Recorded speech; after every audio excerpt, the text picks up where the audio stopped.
Female CEO hired a single dad as her temporary driver. His hidden identity shocked her. A true story, told in full.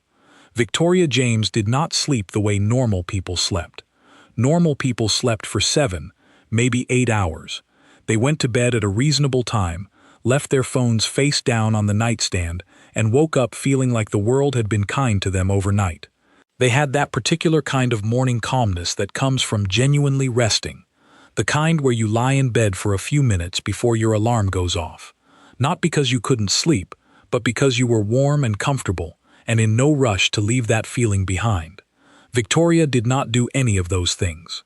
She slept for 4 hours on a good night. She kept 2 phones on her pillow, one personal, one work, and she was honest enough with herself to know she checked both within 20 seconds of waking. She woke up feeling not rested but charged, like something had been building in her all night and was now ready to move.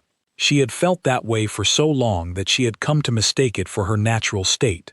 She had come to think of rest as something other people needed because they weren't as disciplined as she was, not as something she had simply trained herself to do without.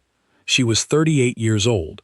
She was the founder and CEO of Nexara Solutions, a technology consulting firm based in Chicago that she had built from nothing, and when people say from nothing, they usually mean from a modest background or from a small apartment, which implies some kind of floor.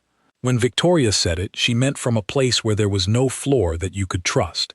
She meant from an apartment on the south side of Chicago where the heat didn't always work properly in January, where she learned to sleep in 2 layers, where dinner some nights was bread and whatever could be stretched from what was left in the refrigerator. She meant from a childhood where she watched her mother work 2 jobs and still come home tired at 10 o'clock at night, and still, incredibly, come home smiling. Her mother would sit at the kitchen table in her coat because she didn't always take it off right away, and she'd say, "Baby, you are going to be something." It wasn't wishful thinking. It was a declaration. Her mother said it the way people say things they know to be true already. They're just waiting for time to catch up. Victoria had decided, very young and with great seriousness, to make sure her mother was right. Not just right, spectacularly right. She was going to be the most something that she could possibly be, and she was going to do it in a way that no one could argue with, or diminish, or attribute to luck. She was going to earn every single inch of it. She got scholarships. She applied for 7 and received 4 and chose the best one, which took her to the University of Illinois, where she studied business and finance and made herself go to every networking event and cold email every professor and stay in the library until it closed, not because she loved studying more than other students, but because she understood something that a lot of her classmates were still figuring out. That talent was the beginning of the equation, not the end of it. Hard work was what came after talent, and then consistency, and then more consistency, and then showing up again after the days when you felt like giving up. She had learned that from her mother, who had never once given up, not in 30 years of carrying things that would have stopped most people.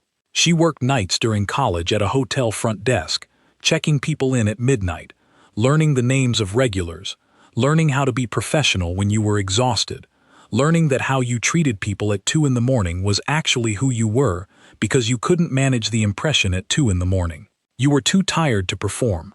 She graduated with honors and took a job at a consulting firm downtown where she was immediately underestimated by people who had been taught, without ever being told outright, that rooms like that one were not built for people like her. She spent 3 years watching those people make decisions she knew were wrong, recommend strategies she knew were short-sighted, and overlook ideas she had put in front of them because they couldn't quite see past who was offering the idea to the merit of the idea itself.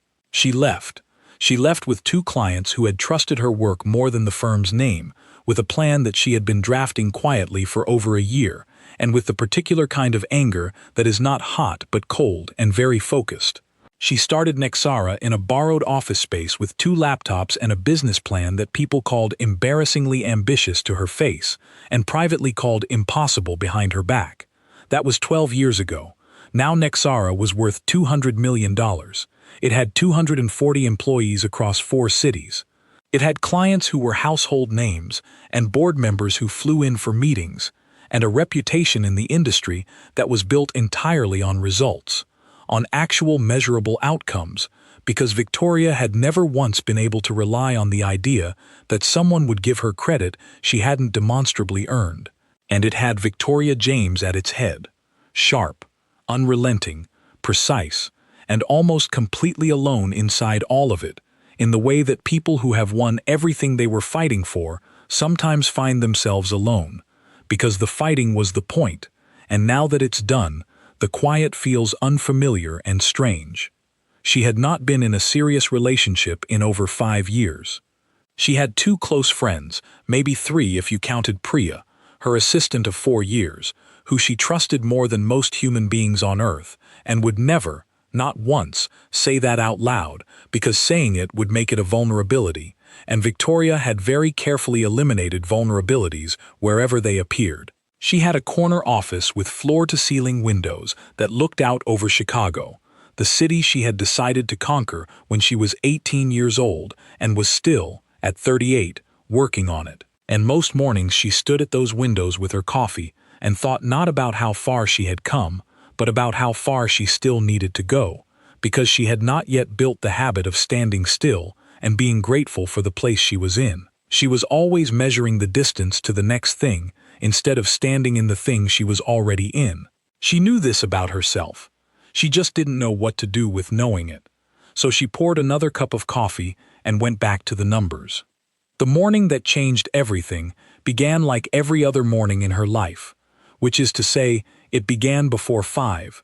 It began with urgency, and it began with a problem. Her driver called in sick.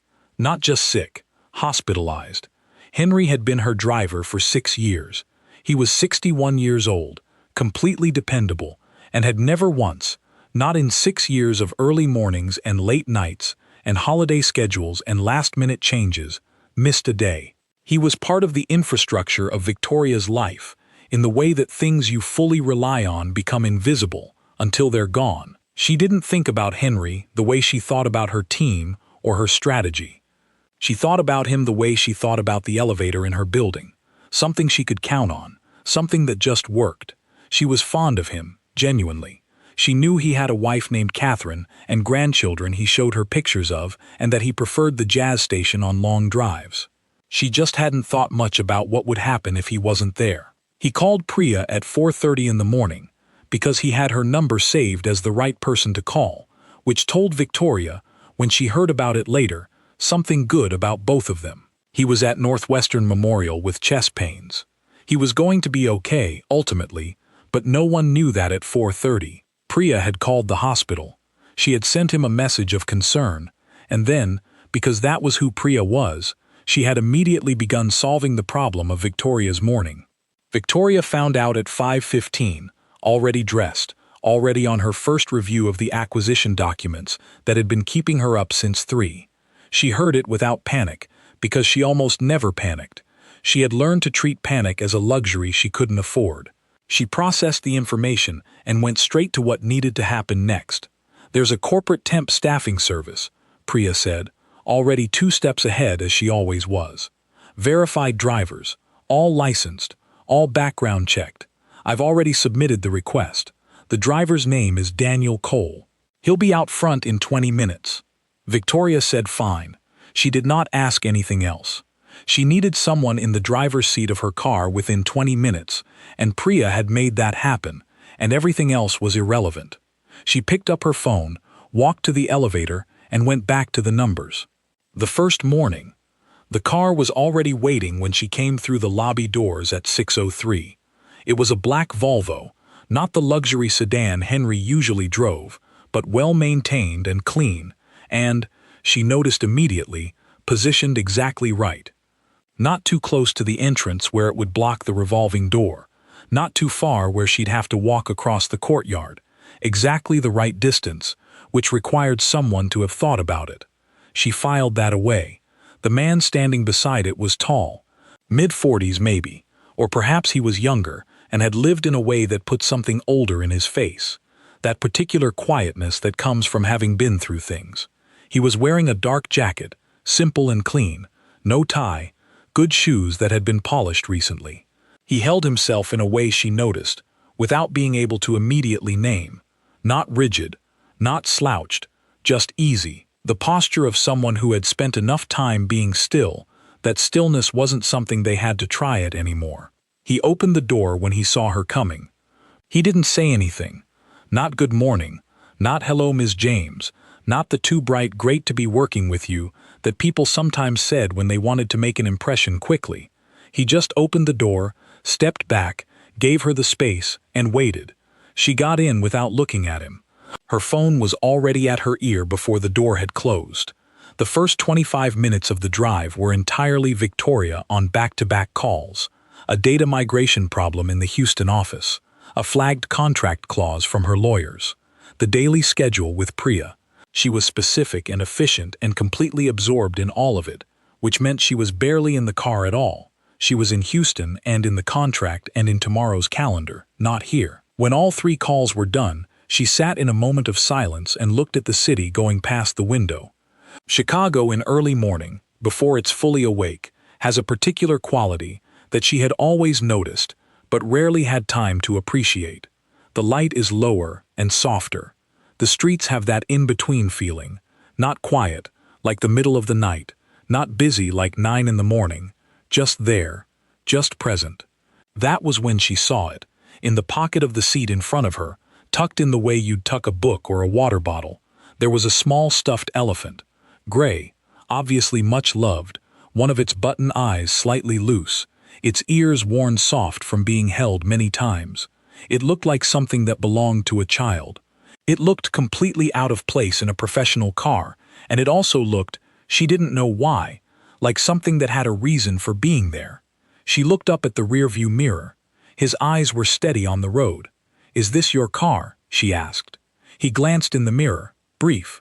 "Temporarily," he said. She waited. Nothing else came. One word, and that was apparently the whole thing. She looked at the elephant again, then out the window. He pulled up at exactly the right entrance, not the main lobby, but the side entrance that went directly to the elevator bank. Henry had learned this after 3 months.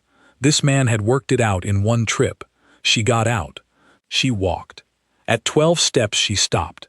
She turned around. He was already back in the driver's seat with a small notepad open on the steering wheel.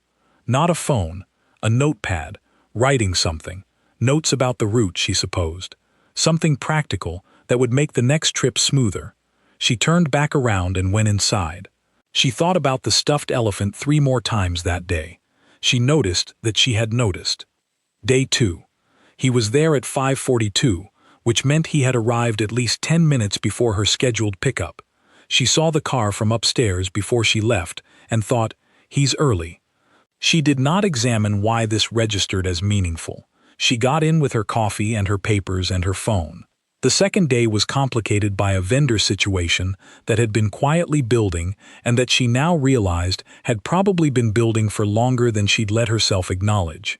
The software infrastructure company they had been partnering with for 4 years was being difficult about renewal terms in a way that, reading between the lines as she always did, strongly suggested they had been having conversations with her competitors.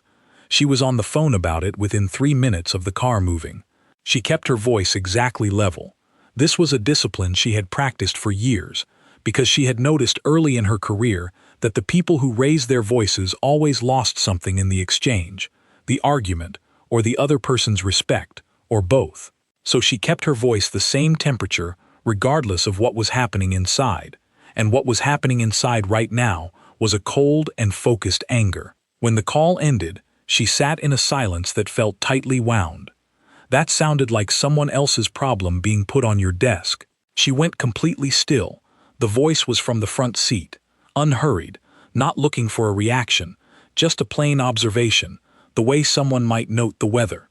"I'm sorry," she said. He didn't look back, eyes on the road. The person you were talking to was panicking and calling it a negotiation. You were steadying them while trying to protect your position at the same time. But the panic wasn't yours to begin with. It was theirs, and you absorbed it because you were the more capable person in the conversation. She looked at the back of his head. "Don't psychoanalyze your clients," she said. It had an edge, but not the sharpest one.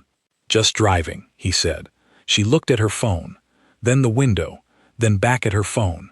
She sent 3 emails. By the time she reached the office, she had been productive for 6 solid minutes, and yet the only thing she was actually thinking about, in the spaces between the productivity, was what he had said. It wasn't your panic to begin with. She had been absorbing other people's panics for 12 years and calling it leadership. She had thought of it as strength. The reframe was small, and it was also, she suspected, completely accurate. She didn't enjoy that someone had seen it in 7 minutes of driving. That evening ran long. The board presentation slides were not quite ready in the way she needed them to be. Not wrong, but not exactly right, which in her vocabulary were the same thing. She stayed until her slide said what it needed to say, and the numbers told the story she needed them to tell. She sent the final version at 11:40. He was there when she came down. She had told Priya she might need him until 10. It was 11:53. He was there, not looking impatient, not scrolling his phone in the pointed way of someone demonstrating that they have other things they could be doing. He was standing at the back of the car, looking up at the building, just thinking, it seemed. When she came through the glass doors, he straightened and opened the door. Halfway there, she saw the coffee cup on the roof of the car. Turned toward her. She stopped. She looked at it, then at him. "You've been here since when?" "Around 9:30. The pickup time was 10. I like to have buffer," he said simply. "I didn't know how late you'd run." She picked up the cup. It was still warm. She took a sip before she asked the obvious question, and it was black, and it was strong, and it was exactly right. "How did you know how I take it?" Something shifted in his face, nearly a smile. "People who are still working at midnight don't want anything slowing down the caffeine. Sugar takes the edge off, cream dilutes it. Black gets there fastest." It was a reasonable guess. "It wasn't a guess," she said. "You knew." He opened the car door without confirming or denying this, which was itself an answer. She got in. She did not open her phone. She sat in the back seat with the coffee and watched Chicago at midnight go past the windows, the streetlights, the late-night restaurants, the lake somewhere dark and enormous to the right. She hadn't looked at the city like this in a long time. She was usually working or planning or already inside the next thing. Tonight she was just in the car, tired and grateful for the quiet. She realized she still didn't know his name. She would ask tomorrow. The board presentation. His name was Daniel Cole.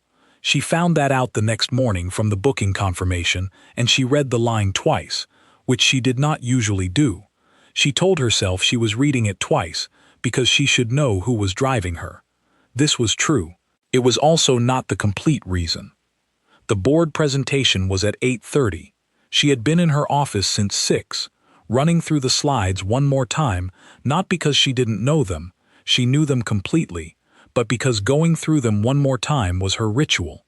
It was what she did when something mattered enough that even her certainty needed to be checked again, like pressing your hand against a door to make sure it's really locked before you leave. 7 months of work, $40 million, the biggest single move in Nexara's history. If it went through, the next decade of the company changed. If it didn't, she would spend the next several months explaining why, which was its own kind of cost. She was dressed and ready 20 minutes early. She sat at her desk with her hands folded on top of the folder and thought about nothing in particular, which was unusual. In the car at 6:15, she was quieter than any other morning. He drove and said nothing. After maybe 3 miles of city, he said, "You've already won this. You just don't believe it yet. You don't know anything about what I'm walking into." "No," he agreed. "But I know the difference between nervous and ready and nervous and not ready. You're the first kind. The second kind looks different." She looked at him in the mirror. "I know what it looks like," he said quietly, "when someone is afraid of losing something that cost them everything to build." The city moved past. She looked at her own reflection in the glass and thought about how rarely anyone said something true to her before 8 in the morning. How rarely anyone said something true to her at all, without wanting something in return for the honesty. She straightened her folder. "I'll need you back at 1.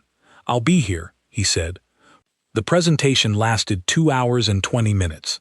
She answered 23 questions without looking at her notes once. She had spent 7 months preparing for this, and it showed in the way that real preparation always shows, not as performance but as ease, as the ability to be present in the room rather than in your head. The vote was 14-0. She walked out into the hallway and stood alone for one moment. Not celebrating, just breathing, just letting the thing exist before she moved to the next thing. She went downstairs. He was there exactly where he said he would be. She got in the car. A few seconds passed. 14-0, she said. She heard something shift in the car. She looked at the mirror and there it was. A real smile. Not the partial one she'd been seeing at the edges. A full one. Good, he said. Thank you, she said. For this morning. He met her eyes in the mirror and nodded once. She looked away first. That evening in her apartment with the city below her, she realized she had said thank you and genuinely meant it. Not as courtesy, not as professional grace, but as actual gratitude, for the first time in longer than she could honestly say, and she had said it to someone whose last name she'd only learned that morning. She thought about that for a while. The morning with Lily. The fourth morning started at 5:15, earlier than usual because she had a client flying in from New York and needed to be at O'Hare by 6:30. She came through the lobby doors at 5:22, already moving.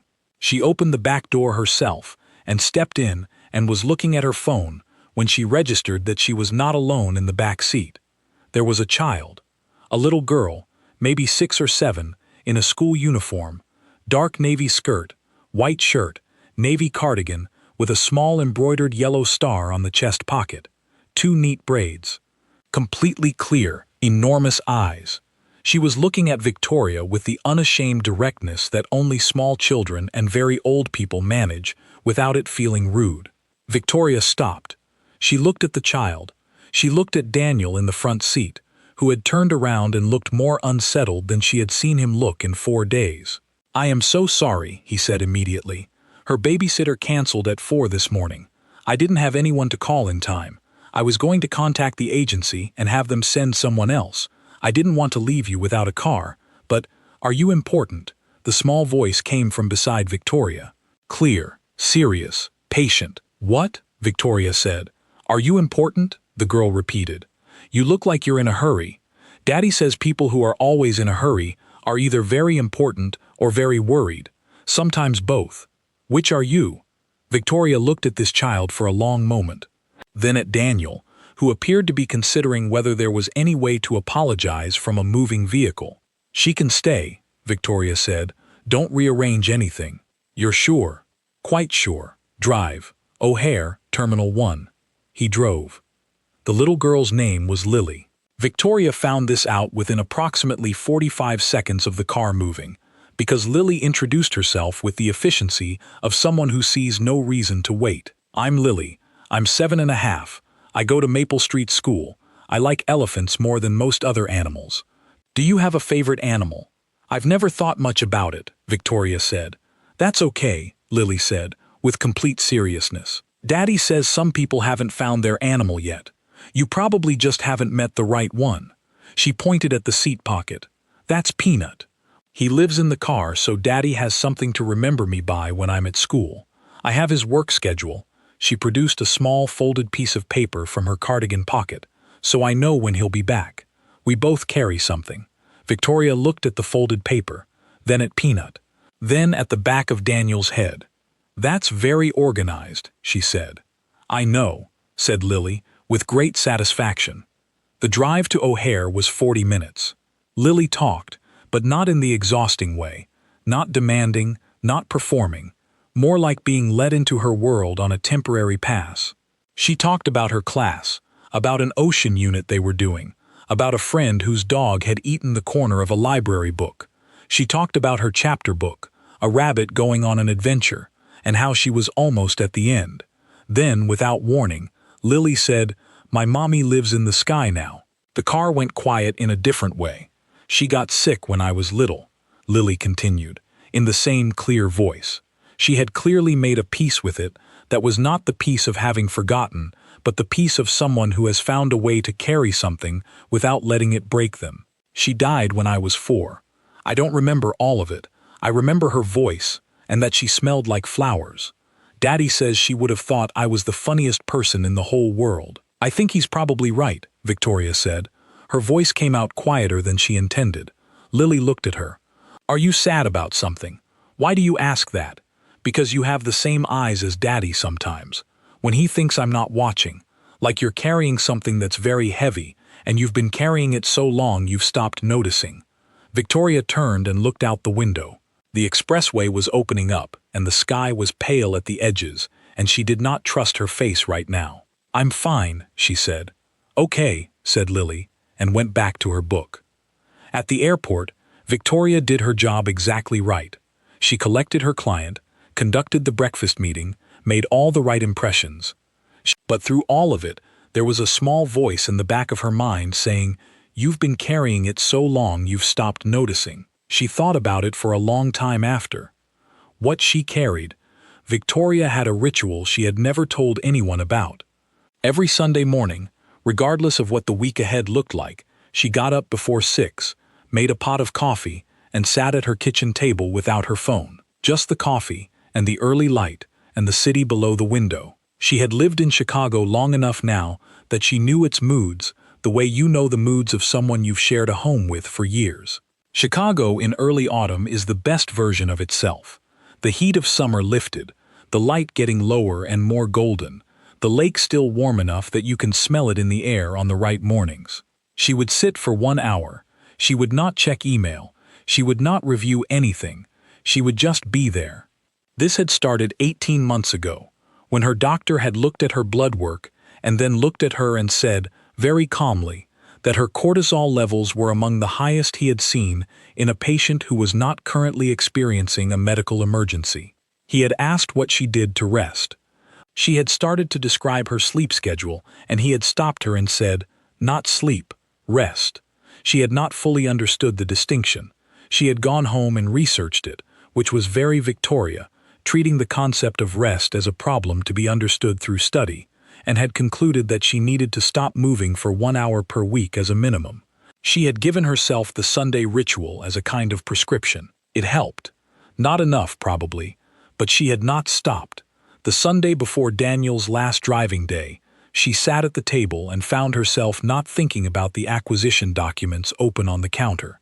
She was thinking about a stuffed elephant in a seat pocket and a child who had said, "You're carrying something heavy and you've stopped noticing." She was thinking about a man who had dissolved an $800 million firm and become a driver because the hours fit around his daughter's life, and that was a good enough reason. She sat there for 1 hour and 20 minutes, which was 20 minutes over her usual time, and she did not notice the extra 20 minutes until her coffee was cold. She did not know what to do with any of it. She was very good at knowing what to do with things, and she did not know what to do with this, and that particular kind of not knowing was uncomfortable in a way she hadn't felt in years. She thought, "I have been running so hard from the place I started that I forgot to notice I have somewhere I'm trying to get to. I know what I'm running from. I'm not sure anymore what I'm running toward." She sat with that for a while. It was not a comfortable thought. It was also, she suspected, true. What Victoria found. She didn't mean to look him up. That was what she told herself later, though she wasn't sure she believed it. It was late, past midnight. She was in her apartment study with the lamp on and the lake dark beyond the windows. She had been reviewing acquisition documents and then, at some point, hadn't been. She typed, "Daniel Cole, Chicago." She was only doing this, she told herself, because she should know who was driving her. She had said that before. The argument was wearing thin even to herself. It took time to piece together, because there was no single story written about him anywhere, no profile, no interview, no active social media presence, just fragments, scattered across different corners of the internet, the way real lives are scattered, rather than curated. A reference in a Veterans Community Fundraiser article from about 11 years ago, Daniel Cole, former Navy SEAL, 2 overseas tours. She looked at the date. He would have been around 30 when he left the service. Then a graduation list from Wharton Business School, about 8 years ago. One of the most selective MBA programs in the country. She had colleagues who had gone there and knew exactly what it took. Then, and here her scrolling slowed. Cole Capital Group. She had to work to find it, because it had been so completely and deliberately unwound that very little remained online, but there were traces. An archived Business Journal article, 5 years old, describing a quietly emerging private equity firm managing what was estimated at over $800 million in assets. The founder was described in 2 sentences. He came from military and academic finance, and he was strategically patient and notably disinterested in press.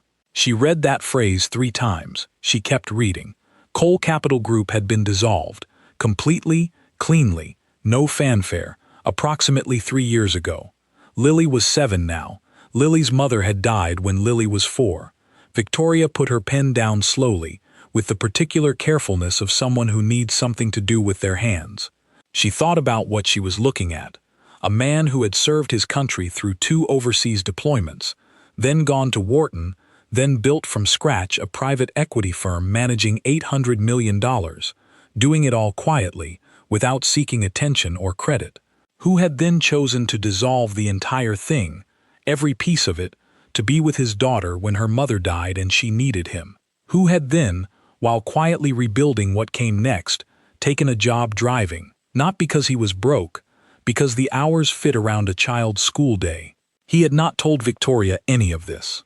He had sat in that car and been exactly what she needed and asked for nothing. Not recognition, not acknowledgement, not even basic courtesy when she hadn't offered it. She sat back in her chair and looked at the ceiling. She had treated him like furniture.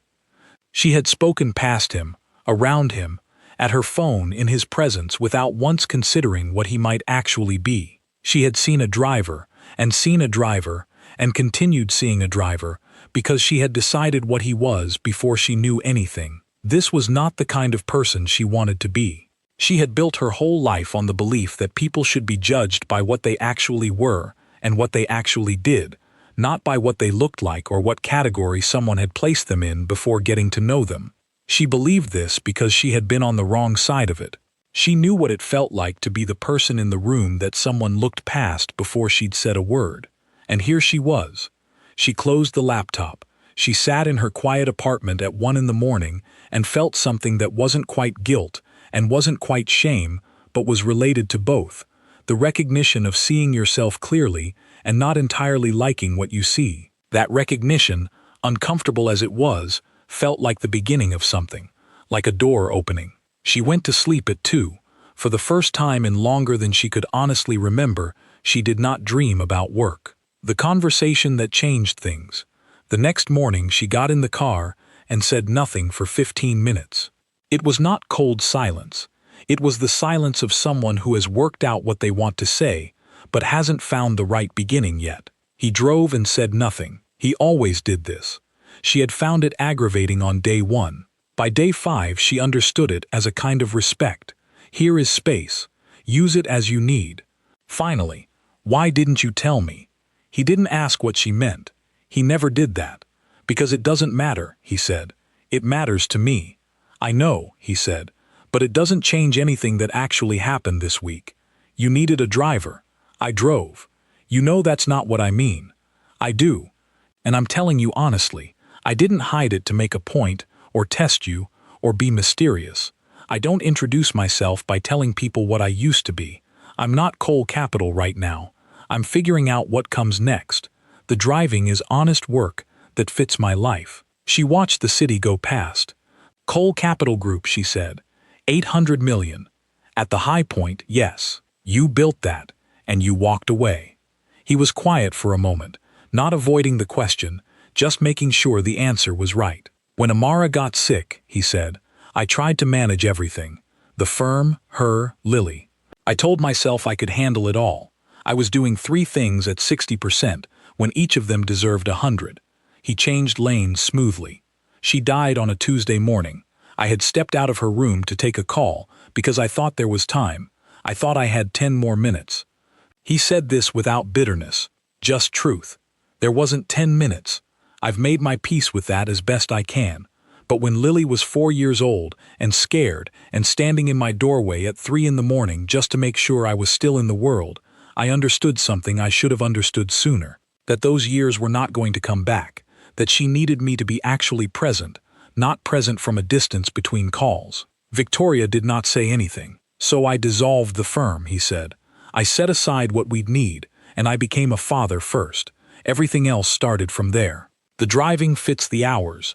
It keeps me in the city, in the rhythm of things, and it's real.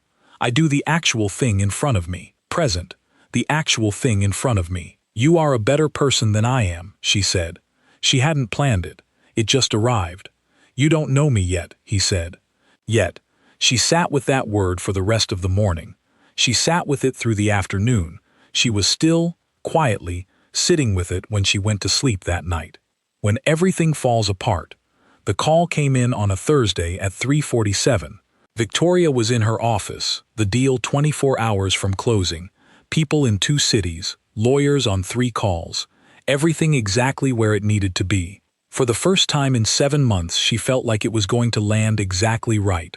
Then her phone rang. Robert Park, the CEO they were acquiring. She had spoken to him many times. Always professional, always warm, always committed. He was apologetic. His board had met the previous night. A competing offer had come in unexpectedly. This wasn't a reflection of Nexara's value. He was sorry. He sounded like he meant it. The acquisition was off. She thanked him for the call. She hung up. She sat at her desk. $40 million, 7 months, 90 days of due diligence, 23 questions in the boardroom, 14-0, gone. She sat for 3 minutes without moving. Then she called Priya. Cancel the afternoon. Hold all calls. Tell Daniel she needed the car. He was downstairs in 8 minutes. She walked out through the lobby, and he was by the car, and she said, "Drive. Nowhere specific. Just drive." And because that felt incomplete, "Please." He looked at her for 1 second, taking in whatever was in her face, and there must have been something, because she was too tired to manage it. He opened the door, she got in, he drove. For 20 minutes, she said nothing. He asked nothing. The city moved around them. She was not seeing it. She was just in the car. She started talking without deciding to. The acquisition fell through, 24 hours before closing. Better offer came in last night. He said nothing. Kept driving. 7 months, $40 million. I had every vote. I had people in Austin, lawyers on 3 calls, and then 1 phone call. She stopped, breathed. 1 phone call. He drove north, the traffic thinning. She noticed, distantly, that he knew when to give her silence and when to stay close to it, both at once. "I don't fail," she said. "Not pride. Something rawer. The sound of someone whose entire identity is structured around a belief and who just felt the structure shake. You didn't fail," he said. "A deal fell through." Those are not the same thing. They feel like the same thing right now. They feel the same, but they're not. You failed means you did something wrong. You didn't. Someone else made a choice you didn't control. If you treat them as the same thing, you'll spend the next months fixing something that isn't broken, and you'll miss what actually needs building next. He pulled into a small parking area by the lake and stopped. The engine went quiet. Through the windshield, afternoon light on the water, a few people walking. "I built this company," she said, "so that no one could look at me the way people looked at me growing up. Like I didn't quite belong. Like my presence in certain rooms was a courtesy rather than something I'd earned. I built Nexara so they couldn't say that anymore." He let that sit without rushing it. "And they're still saying it," she said, quietly, almost to herself. "Not in those words. But this," she gestured at the space where a deal used to be, "feels exactly like that. The people who looked at you that way were wrong," he said. "They were wrong then, they're wrong now. A deal falling through doesn't make them right. It's just a thing that happened. It doesn't say anything about who you are." "How do you know who I am?" she asked. It was genuine.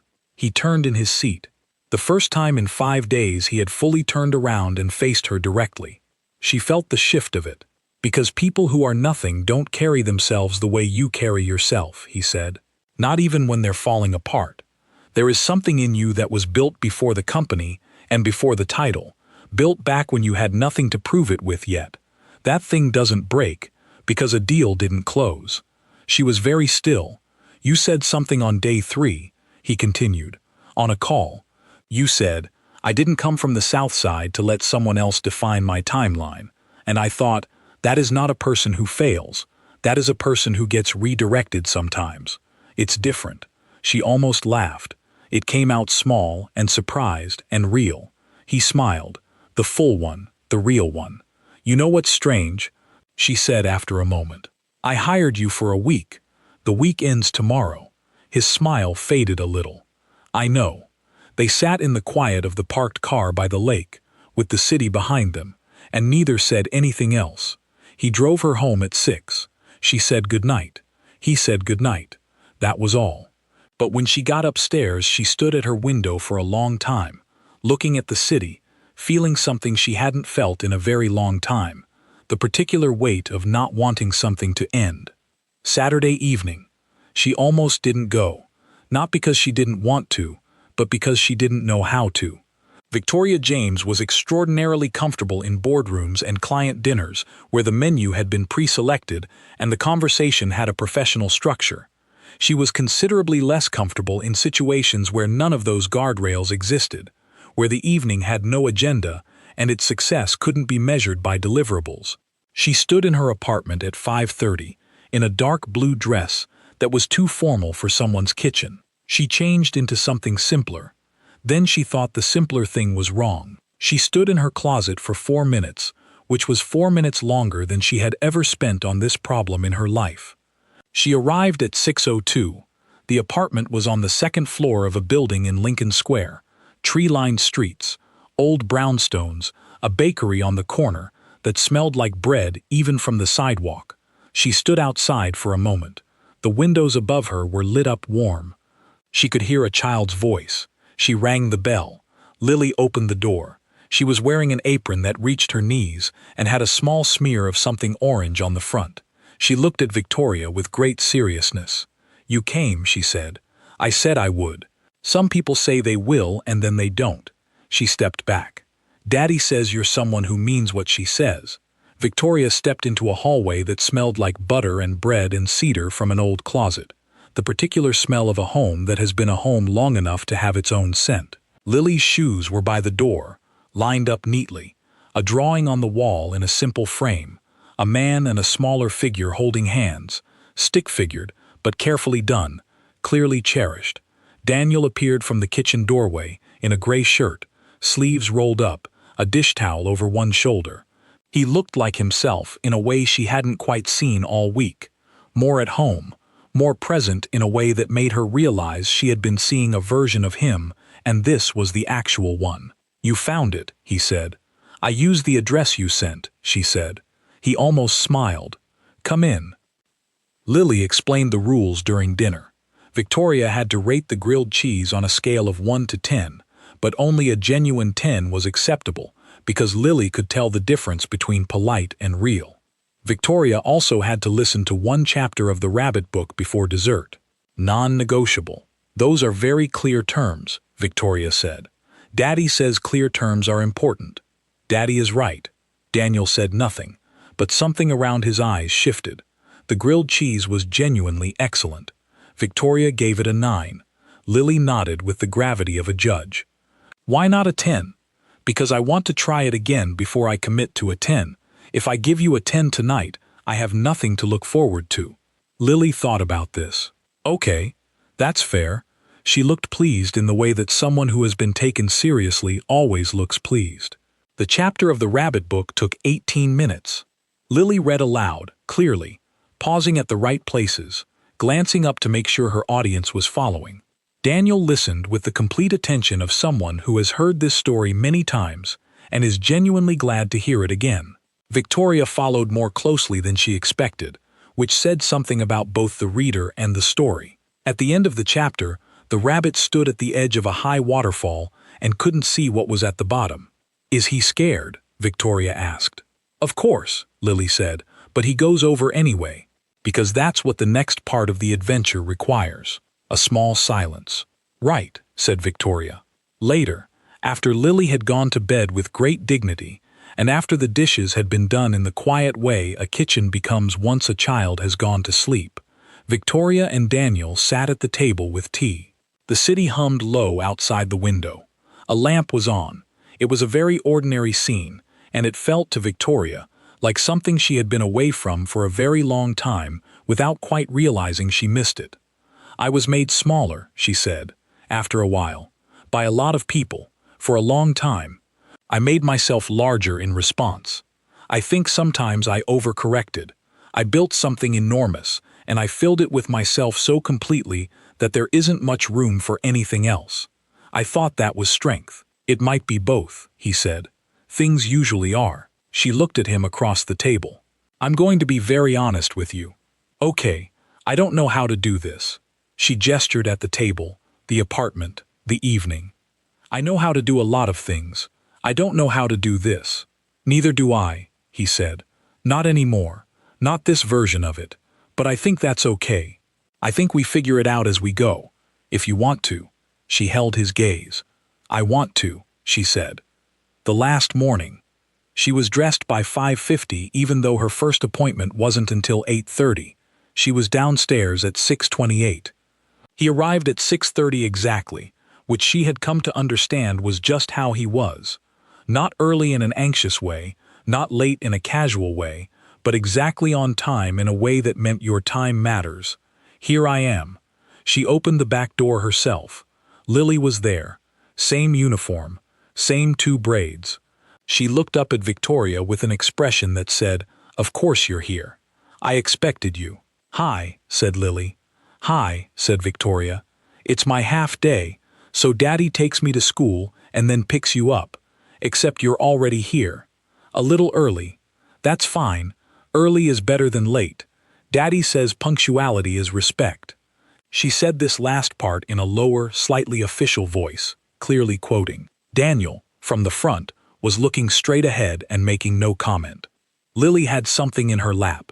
She was holding it with the focus of someone who has made a decision and is about to act on it. She turned and held it out to Victoria.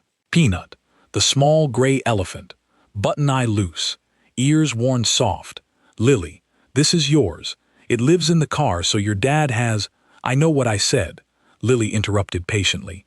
But Daddy says you can give people things that make them feel less alone, even if the thing is yours.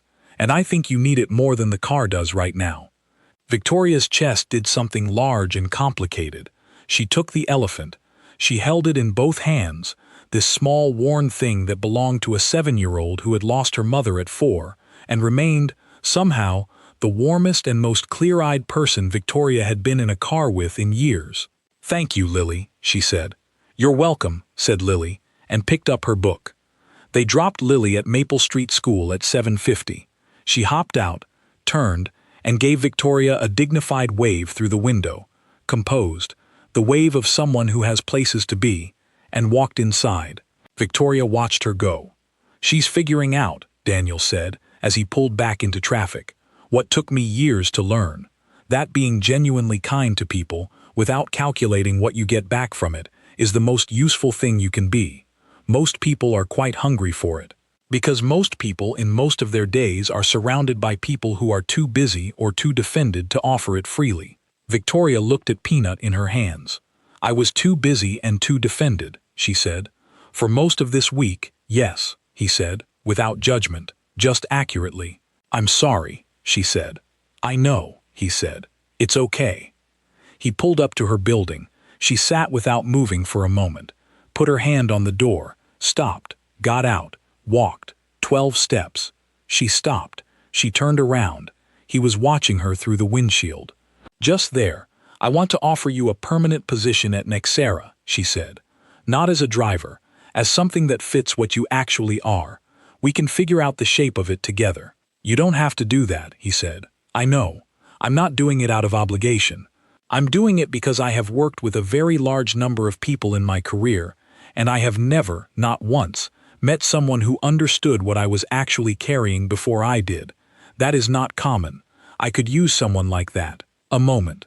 Have dinner with us first," he said. "Come Saturday. Lily makes grilled cheese. She will read you a chapter of her book before you're allowed to eat. You should see what you're agreeing to. Something eased open in Victoria's chest, something that had been held for a long time. What time? She asked. 6. She goes to bed at 8:30, so we'll have plenty of time. I'll be there, she said. He nodded. The real smile. She turned around and went inside. In the elevator, she looked down at the stuffed elephant. She carried it up to the 32nd floor and set it on her desk by the window, where the city was visible below. She left it there. It stayed there. 3 months later. The press conference was in the Nexara Conference Hall on a Tuesday in late autumn, and the room was full. Not the same deal. Something better. In the days after the acquisition fell apart, Victoria had done something uncharacteristic. She had been still. She had taken 4 days and just sat with what had happened, not defensively, and not constructively, just honestly. She thought about the shape of the deal she'd lost, not the emotion of it. She asked herself what it had actually offered, and what it had actually asked for, and whether there was a different way into the same outcome. On the 5th day she called Robert Park, not to be angry, not to reopen the same negotiation, just to ask, what did the other offer have that mine didn't? He had told her, because he felt guilty about how it ended, and the answer was more nuanced than she expected. It wasn't just price, it was structure, flexibility, the shape of the arrangement, not the size of it. She spent 3 weeks redesigning the approach. And then, separately, but not entirely unrelated to a Saturday evening in Lincoln Square, she learned that Cole Capital Group had been quietly relaunched, smaller than before. Deliberately built to fit around Lily's school hours and Daniel's idea of what he wanted his life to look like now. He had told her at the kitchen table while Lily read aloud from the Rabbit book, and he had said it simply, without fanfare, as just a fact about what was happening. The new deal was not a $40 million acquisition. It was a $110 million strategic partnership. Cole Capital was involved in the financial architecture. The structure was more complex, more durable, and considerably more interesting than what she'd originally built. Robert Park had said yes within 2 weeks of seeing the new proposal. At the press conference, a journalist in the 3rd row asked how the partnership had come together. Victoria looked at him. Then she looked at the back of the room. Daniel was standing near the door, not in a seat, because he'd said he wasn't there officially, he was just there.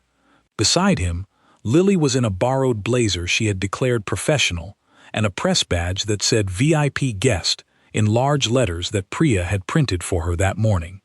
She was eating a granola bar with great composure. When she saw Victoria looking at her, she waved, a formal, dignified wave. Like a diplomat, Victoria looked back at the journalist. A very good driver, she said, showed me where I was going wrong, and then showed me what right could look like, which is better than just solving the first problem. The journalist wrote something down, not entirely sure what to make of the answer. It was clearly true, which made it harder to categorize. After the formal part was done, Victoria made her way to the back. Lily immediately held up the granola bar as an offering. I'm fine, thank you. Are you actually fine, or are you being polite? Actually fine, good. Lily looked at her with scientific precision. You smiled at the end. The real one, not the polite one. I can tell the difference now. Daniel was standing just behind her, looking at Victoria with that look that was not quite a smile, but was something warm and specific, something meant for her. She's right, he said. You looked like you believed every word. I did, she said. He nodded. The car's outside. Whenever you're ready. Are you still driving? She asked. On days when Lily wants to come see the city, he said. The firm is running again. We don't need the income from it, but I like having somewhere to be in the mornings when she's with me. I like the city when it's quiet, and I still know the side entrance that goes directly to the elevators. Something in Victoria's chest made room, the way it had been learning to do lately in his company. I like it then too, she said. The city at that hour. He looked at her. She looked at him. Lily appeared between them and looked up at both their faces. You're doing the slow thing again, she announced. The slow thing, said Victoria. The thing where you just look at each other and don't say anything. It means you like someone but you're taking your time about it. Daddy does it too. Lily, said Daniel. I'm just saying. She turned to Victoria. "Do you like my daddy?" A brief, charged moment. Victoria crouched to Lily's eye level. Blazer, braids, press badge, enormous eyes. "I think," Victoria said carefully, "that your daddy is one of the best people I have ever been in a car with." Lily considered this. "That's a weird way to say yes," she said, "but I'll take it." She walked toward the door with the dignity of someone who has made their point and is satisfied. The photograph that ran in the papers the next day was the one from the conference cameras, Victoria at the podium, clear and composed and professional. But the photograph that circulated more widely, that people actually talked about, was taken by a journalist's personal camera from the back of the room. It showed Victoria mid-answer, looking toward the back, and in her face there was no performance, no careful management of what she was allowing anyone to see. There was just a woman looking at something, someone, and the expression on her face was one that anyone who has ever been found, really found, by another person when they weren't entirely sure they could be, would recognize. The caption said, "Nexara CEO reveals the quiet partnership that rebuilt a landmark deal." That was accurate. What no caption could quite say was the fuller truth of it, that a woman who had built walls with the same dedication she built everything else had been quietly, patiently, honestly opened up by a man who had nothing to prove and therefore no reason to be anything other than real. That a small girl who had made peace with the biggest loss a child can face had handed a powerful stranger a worn stuffed elephant and said, "I think you need this more than the car does." That the most important thing in Victoria James's life that year had started as a problem, a driver calling in sick at 4:30 in the morning, a name on a booking form, someone in the front seat who noticed things and said them quietly and left the door open. She had hired him for a week. She had gotten considerably more than a week's worth of something, and she had not charged extra for it, and he had not offered it as a service. It had just been what happened when two people, both carrying things they had gotten very used to carrying alone, sat in the same car long enough to actually see each other. Sometimes the thing that changes everything arrives looking like a problem. Sometimes it arrives early, before the city is fully awake, and opens the door and waits. And sometimes, if you look up from your phone for long enough, you notice.